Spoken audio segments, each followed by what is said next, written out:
Paglutang ng mga umano'y dating miyembro ng Philippine Marine Corps, posibleng may bahid ng pamumulitika ayon sa opisyal ng Philippine Navy. Kumuha tayong karagdagang detalye dyan mula kay Bombo Bea Piniza. Nakikita sa ngayon ng Armed Forces of the Philippines sa posibleng mayroong bahid ng pamumulitika ang mga naging paglutang ng 18 umano'y dating miyembro ng Philippine Marine Corps na siyang nagsiwalat ng mga panibagong impormasyon hinggil sa umano'y mali-malitang pera na siyang bunga ng talamak na katiwalian at korupsyon.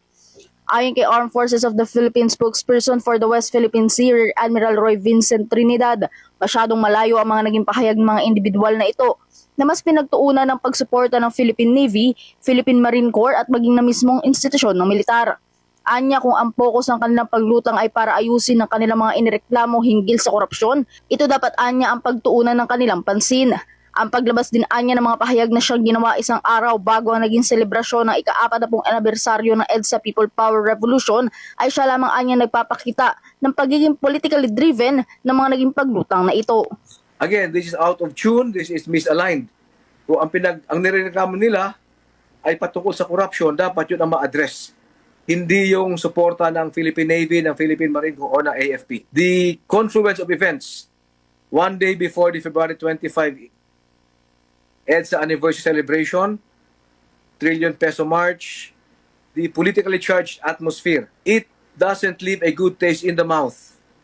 Kung ang paglalabas nila ay one day before February 25, and then there will be calls for support from the Marine Corps or yung mga kapwa in the active service. It will leave a different taste in the mouth na posible baka may anggulo ito ng destabilization. Umapela rin si Trinidad na tigilan na ng mga individual na ito ang mga ganitong panawagan dahil malinaw na hindi ito sakop ng kanilang mandato na siyang nakasaad sa konstitusyon. Alam na din anya ng Sandatahang Lakas ng Pilipinas sa mga ganitong kilos na mayroong bahid ng kulay ng politika kaya't marapat lamang na iwasan ng patuloy na pagkaladkad sa kanilang institusyon sa mga ganitong issue na hindi naman sakop ng kanilang trabaho. Nanindigan naman si Trinidad na walang epekto ang mga ingay na ito sa moral ng kanilang mga sundalo, lalo na sa mga aktibong nagbabantay ng pambansang seguridad, partikular na sa usapin ng West Philippine Sea. Ang ating AFP, we have already matured over the years. Alam naman natin yung mga ganitong kilos. Sabi nga ng ating commandant, wag natin bigyan ng kulay yung paglabas ng assuming na personal volition ng lumabas yun. Anybody behind or supporting them should not drag the bigger Marine Corps into the picture. Alam natin yan. May konting kulay ito ng politiko. Leave us alone. We have a mandate to perform. We are busy. We are occupied performing our mandate. Walang effect ito sa moral ng ating kasundaluhan. I would say that the moral of the AFP is at an all-time high, especially sa ating mga kasundaluhan na nakaharap o nagpe-perform ng functions related to the West Philippine Sea issues. Samantala, patuloy naman na sinisilip ng Armed Forces of the Philippines ang mga pagkakakilanlan ng 18 mga individual kung saan nauna na rito sinabi na ng Philippine Navy na 4 mula rito ay kailanman hindi naging miyembro ng Philippine Marine Corps.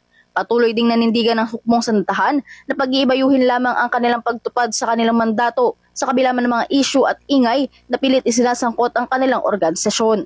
Mula dito sa Camp Aguinaldo sa Quezon City, ito si Bombo Bea Piniza. And this is Bombo Radio Philippines, the #1 and most trusted source of news and information. Basta Radio, Bombo! For the most trusted source of news and information, visit our website at www.bomboradio.com. Follow us on Bombo Radio mobile app, Facebook, YouTube, TikTok, and X, formerly Twitter. Like, share, and stay connected. Anytime, anywhere.